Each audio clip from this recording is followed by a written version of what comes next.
For the short term, it means that the Trump administration can allow the National Guard to operate at that ICE facility in Portland. And this is critical because when we look at what the Ninth Circuit means, it is widely considered a liberal circuit. It is widely looked at while this ruling would not extend beyond Portland. I mean, people do look at the Ninth Circuit Court of Appeals for how these other lawsuits may play out in other cities. Our team is combing through this order. The majority order is a 57-page order. The dissent is another 36 pages or so. So we're going through for the fine details. But what I think is notable here is that there is some suggestion in the majority order that the Portland Police Department is not helping federal law enforcement enough. The reason that that's important is because here in Chicago, when a judge put a temporary restraining order on the National Guard's ability to operate at Broadview and throughout Illinois as in tandem with these federal agents as they're enforcing federal immigration law,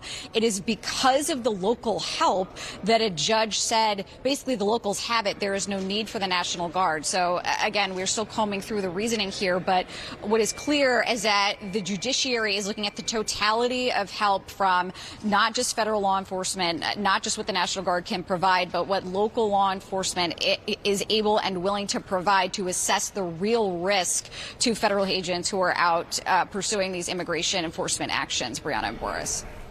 All right, Whitney Wild, certainly some big news there. We have CNN legal analyst Joey Jackson with us. Joey, what do you think of this decision?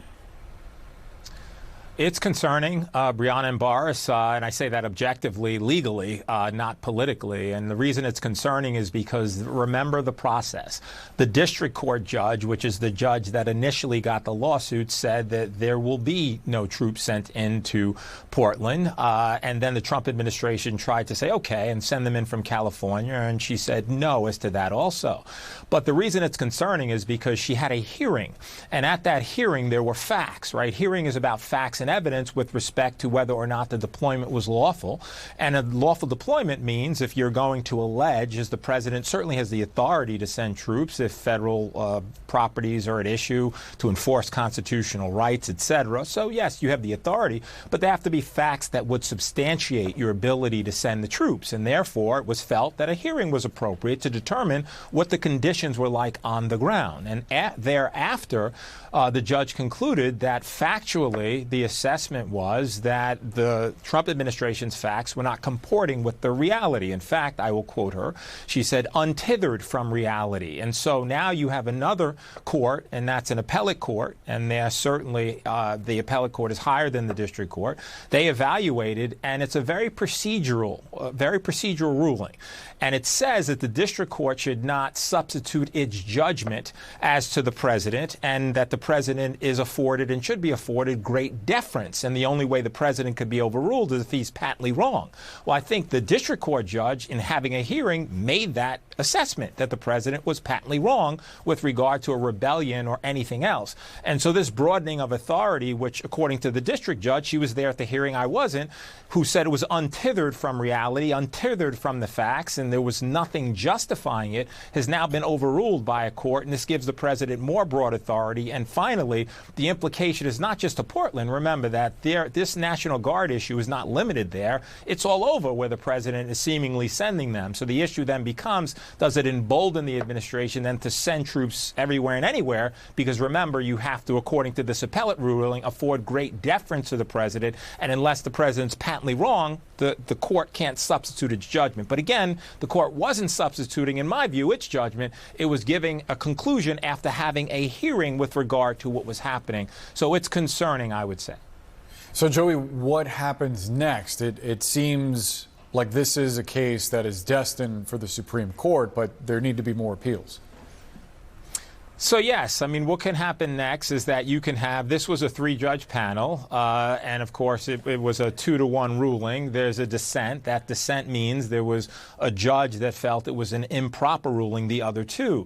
You could see what's called a fancy term en banc review. That means that the full court, not really full court has about 30 justices, but usually when an en banc review, you'll have about 11 justices evaluating a case to determine whether or not the 2-to-1 one ruling is proper, and then for sure, Boris, you hit the nail on the head, it will go to the Supreme Court, and they will have to make a determination. But this is a great, really, I mean, as it relates to the president, expansion of presidential authority, and in a day and age where there's concerns with regard to that expansion and concerns with regard to whether that expansion is based upon facts and politics, that's a concern. We in the court of law base things on what happened. What's the evidence? What are the facts? What does it show? Doesn't care what your political leaning is. Remember that this district court judge, I hasten to add, in Portland, who said Mr. Trump cannot do this, was appointed by him in his first term. So it was all about the law, all about the facts, and her decision was, hey, you can't do it. This court didn't say you can't do it on any factual ruling, but said, hey, we have to defer to the president, and unless the president's patently wrong and you can't substitute your own judgment, the judge didn't do that, is my argument. I'm sure I've been redundant about it. The judge held a hearing, and at the hearing said, administration, what you're doing is untethered, said the judge, not me, to the reality on the ground. So it's concerning to me because I like decisions that are predicated upon facts and the law and not predicated upon procedural issues that, I mean, certainly in this instance, give the president broad discretionary authority. Joey, we only have a couple seconds. How do you see this playing out? Really, we only have a couple seconds. How do you see this playing out for the National Guard in cities?